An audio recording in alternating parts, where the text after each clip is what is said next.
సుమన్ టీవీలో మీ business promotions కోసం ఈ కింది నెంబర్ను సంప్రదించగలరు.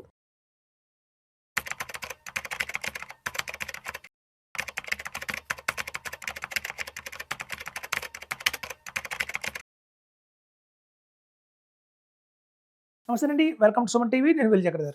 చాలా మందికి ఇప్పుడు కూడా కన్ఫ్యూజన్గా ఉందండి, mutual funds versus SIF. Major difference ఏంటని చూద్దామండి. ఇక్కడ మేజర్ చూస్తే డిఫరెన్స్ ఏంటంటే, ఇది స్టాండర్డ్ అప్రోచ్ అంటారు. మనకి మ్యూచువల్ ఫండ్స్లో ఏంటంటే సాధారణంగా చూస్తే ఒక స్టాండర్డ్గా అప్రోచ్ అయితే ఉంటుంది. అంటే అది ఒక ఈక్విటీయా, లేదా ఒక డెట్టా, లేదా ఒక హైబ్రిడా అలా ఉంటుంది. సో ఇందులో ఏంటంటే మనకి అడ్వాన్స్డ్ అప్రోచ్ ఉందండి. అడ్వాన్స్డ్ అప్రోచ్ ఏంటంటే రెగ్యులర్గా మనకి మ్యూచువల్ ఫండ్స్లో ఉంటే ఈక్విటీ, డెట్, అలాగే హైబ్రిడ్, లేకపోతే అలాగే మనకి గోల్డ్ అండ్ సిల్వర్ కానివ్వండి, లేకపోతే ఫారెన్ ఇన్వెస్ట్మెంట్స్ కానివ్వండి అలా ఉంటాయి. సో ఆఫ్షోర్ అంటారు వాటిని. సో ఇట్లా మనకి రెగ్యులర్గా స్టాండర్డ్గా ఉంటాయి. కానీ ఇందులో డెరివేటివ్స్ అనేది లేదండి. అది ఒక అడ్వాన్స్డ్ మనకి అప్రోచ్ దొరుకుతుంది మనకి డెరివేటివ్స్ అని. చాలామందికి ఇప్పుడు కూడా ఒక భయం ఉంది, డెరివేటివ్స్ అంటే వాళ్ళు ఏదో ఇంటర్డేట్ చేస్తారని చెప్పి. డెరివేటివ్స్లో మనకి వచ్చేది ఏంటంటే అధికంగా లాభం ఏంటంటే షార్ట్ ఫండ్ చేసేయచ్చండి. అంటే కొంచెం షేర్స్ని కూడా త్వరగానే వాళ్ళు ఒకవేళ కనుక అందులో పెద్ద రాణించలేవు అంటే కనుక వాటిని రీప్లేస్ చేసి వేరే షేర్స్ కొనుక్కోవచ్చు. సో అలాంటిది కూడా దొరుకుతుంది మనకి. ఇందులో మేజర్గా ఏంటంటే డెరివేటివ్స్లో మనకి ఒక 3 యారోస్ అయితే ఉన్నాయండి. దాన్ని స్పెక్యులేషన్ అంటారు, ఒక మంచి యారో ఉంది. అలాగే చూస్తే మీకు ఆర్బిట్రేజ్ అంటారు, అలాగే హెడ్జింగ్ అంటారు. సో ఈ స్పెక్యులేషన్ అనేది ఎప్పుడు వాడతారు అంటే, మార్కెట్లో ఎప్పుడైతే బుల్ రన్ వస్తుందో, అమాంతం బుల్ రన్ వచ్చినప్పుడు మనకి ఈ స్పెక్యులేషన్ వల్ల మనకి అత్యధికంగా లాభం అయితే వస్తుంది. అలాగే మనకి మార్కెట్ పడుతుంది అన్న టైంలో కనుక చూస్తే మనకి హెడ్జింగ్ ద్వారా కానివ్వండి, ఆర్బిట్రేజ్ ద్వారా కానివ్వండి పడిపోకుండా మన ఫండ్ని, కార్పొరేషన్ పడిపోకుండా కొంచెం ప్రొటెక్షన్ అయితే చేస్తుంది. సో మనకి ఏంటంటే మ్యూచువల్ ఫండ్స్లో చూస్తే మనకి కేవలం స్టాండర్డ్ అప్రోచ్ ఉంటుంది. Either equity or debt or అదర్స్లో చూస్తే మనకి గోల్డ్ అండ్ సిల్వర్ కావచ్చు, లేదా ఫారెన్ స్టాక్స్ కావచ్చు. సో అంతేనండి ఇందులో. సో అట్లాంటివన్నీ ఉంటూ కూడా అడిషనల్గా ఉన్నదే మనకి డెరివేటివ్స్ అనేది. ఇది అడ్వాన్స్డ్ అప్రోచ్ అంటారు. సో మేజర్ డిఫరెన్స్ ఇక్కడే వస్తుందండి ఎస్ఐఎఫ్స్లో. అలాగే చూస్తే మనకి రీటైల్ ఫోకస్, ఇక్కడేమో హై ఇన్కమ్ ఫోకస్. ఇక్కడ చూడండి చాలామందికి మనకి చూస్తే గతంలో రీటైల్ ఫోకస్ అంటే మనం చూడండి అందరూ వస్తారు ఇందులో. రీటైల్ పబ్లిక్ అంతా కూడా ఒక కామన్ మ్యాన్ నుంచి కూడా ఒక హెచ్ఎన్ఐ దాకా అందరూ కూడా మన రీటైల్ పబ్లిక్గా వస్తారు. ఇది హెచ్ఎన్ఐ ఇన్కమ్ ఫోకస్ ఫండ్ అంటున్నారు.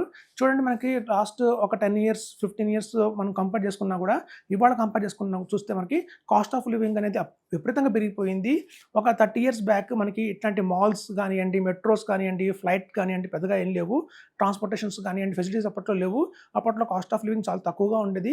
సో ఇప్పుడు ఏంటంటే ఇన్కమ్స్ బాగా పెరిగాయి. ఇన్కమ్స్ పెరిగినంత మాత్రాన at the same time expense కూడా బాగా పెరిగింది, అదే రేషియోలో పెరిగింది. సో మనకి ఎప్పుడైతే ఎక్స్పెన్స్ రేషియో బాగా పెరిగింది, ఎక్స్పెన్సెస్ బాగా పెరుగుతున్నాయి రోజుకి, లైఫ్ స్టైల్ కాస్ట్ అంటారు వాటిని. సో అన్నెసరీ కాస్ట్లు ఎక్కువైపోయినాయి. సో ఈ లైఫ్ స్టైల్ కాస్ట్ని అందరూ అలవాటు పడిన తర్వాత వాటిని సమతుల్యంగా మనకి రిటర్న్స్ రావాలి అంటే మాత్రం మనకి ఇట్లాంటి ఎస్ఐఎఫ్స్లో పెట్టుకోవాలండి. ఇది ఒక హై ఇన్కమ్ ఫోకస్డ్ పీపుల్ని టార్గెట్ చేసిందే. ఎందుకంటే ఒక కామన్ మ్యాన్కి వచ్చినట్టుగా 6% rate of interest, 8% rate of interest వాళ్ళకి సరిపోవట్లేదు. వీళ్ళకి అమాంతం మనకు 12% రేట్ ఆఫ్ ఇంట్రెస్ట్ ఇవ్వాలి. సో అట్లాంటి ఎప్పుడైతే 12% 15% జనరేట్ చేయాలి, ఒక మ్యూచువల్ ఫండ్స్ కంటే కూడా ఒక 3% ఎక్స్ట్రా రిటర్న్ జనరేట్ చేయాలి. ఎందుకంటే వాళ్ళు కోరుకుంటున్నారు. ఎక్కువ హెచ్ఎన్ఐ గ్రూప్ వాళ్ళు ఎక్కువ ఏంటంటే వాళ్ళకి మామూలుగా వచ్చే సాధారణ రిటర్న్స్ కంటే కూడా 3-4% ఎక్స్ట్రా రావాలి. అలా వస్తేనే వాళ్ళకున్న లైఫ్ స్టైల్కి మీట్ అవుతుంది ఎక్స్పెన్సెస్ అనేది వాళ్ళు ఆలోచిస్తున్నారు. కాబట్టి ఇది హై ఇన్కమ్ ఫోకస్డ్గా డిజైన్ చేయబడింది. అందుకే మినిమం 10 lakhs అని పెట్టారు వీళ్ళు. సో టికెట్స్ అయితే మినిమం 10 lakhs ఉంటుంది. సో మనకి ఇంతో మ్యూచువల్ ఫండ్స్ కంటే కూడా ఇందులో కొంచెం ఎక్స్ట్రాగా రిస్క్ ఉంటుంది, at the same time return కూడా ఉంటుంది. చూడండి 5% రిస్క్ తీసుకుంటే 5% రిటర్న్ వస్తుంది, 10% రిస్క్ తీసుకుంటే 10% రిటర్న్ వస్తుంది, 20% రిస్క్ తీసుకుంటే 20% రిటర్న్ వస్తుంది. సో రిస్క్ ఎంత తీసుకుంటామో రిటర్న్ కూడా అంతే వస్తుంది. చాలామంది రిస్క్ మీద ఫోకస్ చేస్తారు, ఇందులో రిస్క్ ఎక్కువ ఉందని. At the same time return కూడా ఎక్కువ ఉంది. సో రిటర్న్ కూడా మనం ఎవరైనా కావాలి అనుకున్నంత మాత్రాన వాళ్ళందరికీ కూడా ఇది ఎస్ఐఎఫ్ బాగా సూట్ అవుతుందని చెప్తున్నాను. కొంత కనుక మనం చూస్తే ఇందులో ఫ్లెక్సిబిలిటీ ఎక్కువ ఉంటుంది, అందులో డెరివేటివ్స్ ఎక్స్ట్రా ఉంటుంది. ఇక్కడ చూడండి మనకి ఫిక్స్డ్ కేటగిరీ అంటారు. అంటే ఏంటంటే ఫిక్స్డ్ కేటగిరీ అంటే అది మల్టీ క్యాప్ అంటే మల్టీ క్యాప్, లేదంటే మనకి చూస్తే ఒక ఫండ్ తీసుకుంటే ఆ ఫండ్లో లార్జ్ క్యాప్ అంటే అది లార్జ్ క్యాప్గానే ఉంటుంది, మిడ్ క్యాప్ అంటే మిడ్ క్యాప్గానే ఉంటుంది, స్మాల్ క్యాప్ అంటే స్మాల్ క్యాప్గానే ఉంటుంది. కానీ ఇందులో అలా కాదండి, ఫ్లెక్సిబుల్ అలొకేషన్ అంటారు దాన్ని.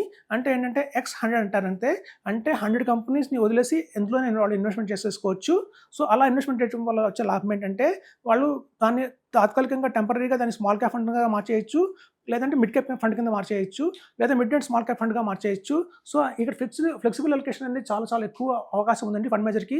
సో ఎప్పుడైతే ఫండ్ మేనేజర్కి ఒక కంఫర్ట్గా ఉంటుందో దాన్ని ఎట్లయినా మార్చుకోవచ్చో, మా కాలానుగుణంగా మార్కెట్ పట్టి మిడ్ క్యాప్స్కి ఎక్కువ ఆపర్చునిటీ ఉందంటే మిడ్ క్యాప్లో ఎక్కువ ఇన్వెస్ట్మెంట్ చేయడం, స్మాల్ క్యాప్ ఎక్కువ ఆపర్చునిటీ ఉంది స్మాల్ క్యాప్లో దాన్ని మార్చుకోవడం, అలా ఫ్లెక్సిబిలిటీ ఎక్కువ ఉన్నందువల్ల రిటర్న్స్ మనం ఎక్కువ జనరేట్ చేయడం అనేది జరుగుతుందండి. వేరే ఇక్కడ ఏంటంటే ఫిక్స్డ్ కేటగిరీ, దాన్ని సపోజ్ మనం పెట్టాం మిడ్ క్యాప్ ఫండ్లో పెట్టాం, ఒకవేళ లార్జ్ మార్కెట్ బాగా బుల్లిష్గా ఉన్నా లేకపోతే మార్కెట్ బాగా డౌన్ఫాల్లో ఉన్నా కూడా దీన్ని ఎక్కువ 65% ఎప్పుడు కూడా వాళ్ళు మిడ్ క్యాప్లో మెయింటైన్ చేయాల్సి వస్తుంది. సో దాన్ని 65 మిడ్ క్యాప్ కాకుండా దాన్ని తగ్గిద్దామంటే అందులో అవకాశం లేదు. కానీ ఇందులో అలా కాదండి, వాళ్ళు ఫ్లెక్సిబుల్ అలొకేషన్ అంటున్నారు ఇక్కడ. 65% మిడ్ క్యాప్ కాదు, దాన్ని జీరో కూడా చేసుకోవాలంటే. సో అంత అవకాశం అయితే ఫ్లెక్సిబుల్ క్యాప్ మనకి మోడల్లో ఉంది. సో ఎప్పుడైతే మనకి ఫండ్ మేనేజర్కి ఫ్లెక్సిబుల్ అవకాశం ఉందో మనకేమవుతుందంటే ఆ ఫండ్ మేనేజర్కి చాలా ఇదిగా ఉంటుంది, ఫ్లెక్సిబుల్గా ఉంటుంది, ఎక్కువ మనకి రిటర్న్ జనరేట్ చేసే అవకాశం అయితే ఉంటుంది. సో మేజర్గా ఎస్ఐఎఫ్లో ఉన్నది అదేనండి. ఇంకా టాక్సేషన్ విషయం వస్తే మనకి మ్యూచువల్ ఫండ్స్లోను ఎస్ఐఎఫ్లోను ఒకటే టాక్సేషన్ ఉంటుంది, సేమ్ టాక్సేషన్. సో తద్వారా మనకి ఏమి పెద్ద ట్యాక్స్ పరంగా మనకి ఏం ప్రాబ్లం జరగట్లేదు. సో ఇందులో స్టాండర్డ్ అప్రోచ్ ఉంటుంది, ఇందులో అడ్వాన్స్డ్ అప్రోచ్ ఉంటుంది.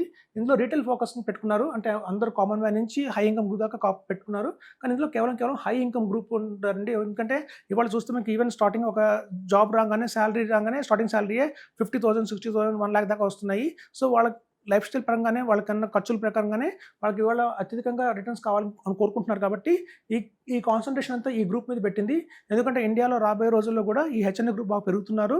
ఒకప్పుడు హెచ్ఎన్ఐ గ్రూప్ చాలా తక్కువ ఉండేది, కానీ డే బై డే ఏంటంటే వాళ్ళకి చాలా హెచ్ఎన్ఐ గ్రూప్స్ సెగ్మెంట్ బాగా పెరుగుతుంది. సో అలా సెగ్మెంట్ పెరుగుతుంది కాబట్టి కొంత రిస్క్ కూడా వాళ్ళు బేర్ చేయగలుగుతున్నారు. సో అలా రిస్క్ కొంచెం బేర్ చేయగలుగుతాము, కొంచెం హై రిటర్న్స్ మాకు కావాలి, మ్యూచువల్ ఫండ్స్ కంటే కూడా ఎక్స్ట్రాడనరీ రిటర్న్స్ కావాలి అంటే మాత్రం ఇది ఎస్ఎఫ్కి వెళ్ళిపోవాలి. ఎప్పుడైనా చూడండి మ్యూచువల్ ఫండ్స్కి ఎస్ఎఫ్ డిఫరెన్స్ ఏంటంటే ±3% అంటున్నారు. అంటే మార్కెట్ బాగా బులిష్గా ఉన్నప్పుడు మ్యూచువల్ ఫండ్స్ ఇచ్చే దానికంటే కూడా 3% ఎక్స్ట్రా మనకి ఎస్ఎఫ్స్లో దొరుకుతుంది. అలాగే బేర్ మార్కెట్లో ఎప్పుడైతే మార్కెట్ బాగా పడిపోతుంటుందో మ్యూచువల్ ఫండ్స్ కంటే కూడా 3% తక్కువ పడుతుంది. సో మనకి అట్లా అప్పర్ మార్కెట్లోను డౌన్ఫాల్ మార్కెట్లోను రెండు వైపులా ప్రొటెక్షన్ జరుగుతూ రిటర్న్స్ని బాగా పెంచేదే మనకి ఈ ఎస్ఐఎఫ్ అండి. సో ఇందులో మీకు అడ్వాన్స్డ్ అప్రోచ్ ఉంటుంది. ఇది కేవలం టార్గెట్ వచ్చి హై ఇన్కమ్ ఫోకస్డ్ గ్రూప్ అంటున్నారు. ఎక్కువ హెచ్ఎన్ఐ స్కీమ్ మీద కాన్సన్ట్రేషన్ చేశారు వీళ్ళు. అలాగే ఫ్లెక్సిబుల్ అలొకేషన్ అయితే ఉంటుంది. ఈ ఫ్లెక్సిబుల్ అలొకేషన్ వల్ల మనకి మ్యూచువల్ ఫండ్స్ కంటే కూడా ఎక్స్ట్రాడనరీ రిటర్న్స్ వచ్చే అవకాశం అయితే చాలా ఉందని చెప్తున్నాను. Thank you.